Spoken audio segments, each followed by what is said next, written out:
Ito yung timing dito, mama. Ito. Itong kanto na to, di ba dyan papasok tayo sa loob niyan? Opo. Itong kanto na to, itatapat mo sa side, sa balikat mo, ha? Aling ganito po. Itong poste Ay, ninyo. pinakposte. Ha, tatapat mo na yung balikat mo, ha?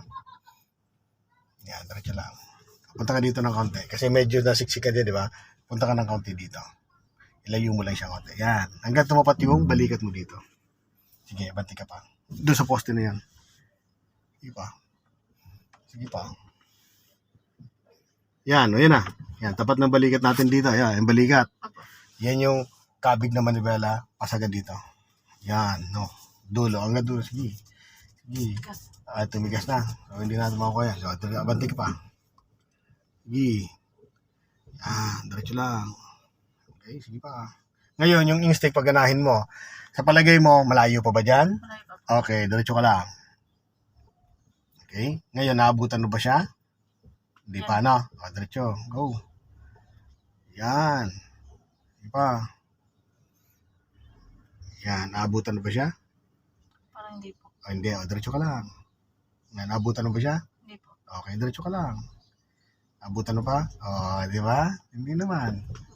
Hindi pa. Pump ka ng konti lang. Ito po may bike. Hanggang gumanong ka lang konti. Hanggang mahiris mo lang yung side na yan. No? Nahiris mo na? Okay, stop. O, di ba? Nahiris mo na siya konti. Siyempre, ito, bawasan mo na. Kasi, sisiksi ka dito masyado. Ang bawas niyan, kahit isa lang. Ganun mo lang konti lang, oh. No? Ano tigas? Tigas na nga po. Sige, abanti ka ng konti. Sige. Pag nag-react siya, Parang pag nakatry na po ako, ang tigas po. pumping ka ng konti. Ayun, ganito pa. Pump lang. Yung kaninang pinractice natin, yan, sige pa. Yes, ayan, preno, o gitna mo siya. Okay, tapos na, ayan, o, gitna mo naman ang manibela mo. Yan, o, diretso ka na. O, tingnan mo dyan sa side mo sa kaliwa, may sasabitan ka ba dyan? Tingnan mo dito kung may space ka. Meron po ako. Okay, pag may space ka dito sa kanan, kunin mo ng konti lang. Huwag mong lalahatin. Ano? Konti-konti lang. Para hindi ka nasiksik dito sa kanan. Okay, konti pa. Kabi ka pa ng konting kanan. Kumpara dyan, mas masikip ka dyan. Ano? So, babalansin mo yung dalawang yan. Okay? Pag nabalansin mo na siya, pwede mo na higit naman manibela mo. Balansin na ba? Gitna na, ano? Okay. So, yung instinct, tinan mo ulit. Kung palagay mo okay na. Okay na sa yan. Yan, okay na po. Di tapos na, part na. Di ba?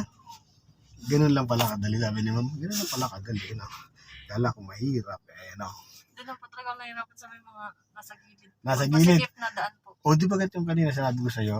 Yung una, dapat titingnan mo side kaliwa, side sa kanan. Okay? Pag tingin mo sa kaliwa, sasabit ako dito sa kaliwa. May space sa kanan. Kunin ko yung konting space para mailayo ko lang yung sasabitan ko. Pag nailayo ko na doon, igitna mo na manibela mo. Kasi, pag inilayo mo nga siya, manibela mo, kinabig mo na dito, tapos in-steady mo siya, hindi mo siya binalik nung nakahiris na, dito ko na masisikip. Naka mo yan? Okay? Kasi, di ba, pabangga. Ang intention mo, tanggalin sa pabangga. Natanggal mo na. Ano gagawin mo? Gitna mo na. Kasi natanggal mo na. Yun ang huwag mong kalimutan. Yung gitna na yon. Hindi pwede sa pagliligo ay o sa pagbabanda ay kaliwa, kanan, kaliwa, kanan, kaliwa, hindi. Kailangan kaliwa, gitna. Napaka-importante. Kanan, gitna. Hindi mo na kailangan pumunta parang galing sa kaliwa ka, kanan ka. Galing sa kanan ka, kaliwa ka.